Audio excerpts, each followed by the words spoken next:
Goeiedag, ek groet jou in die kosbare naam van Jesus Christus.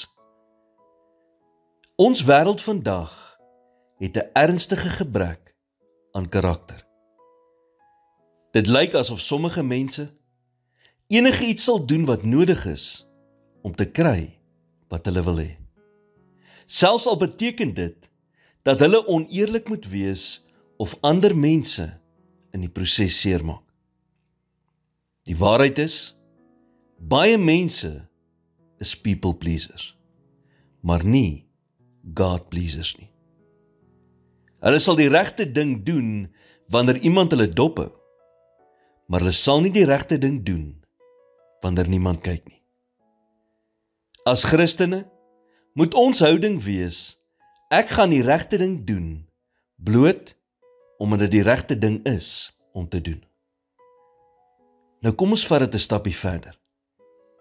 Goeie karakter is ook wanneer ons reg teenoor ander optree, selfs wanneer daar nie reg teenoor ons opgetree word nie. Byvoorbeeld, vra jouself af, sal ek iemand op die regte manier behandel wat my nie reg behandel nie?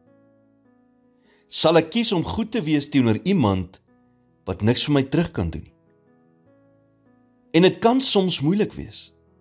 Daarom het ons die hulp van die Heilige Gees in ons lewens nodig, om te groei en om meer soos Jesus te word in ons houding en optrede. 'n Goeie karakter begin altyd by die klein dingetjies. Die klein dingetjies wanneer niemand anders kyk nie. Hierdie klein dingetjies is die toetsgrond vir ons karakter en is geweldig belangrik.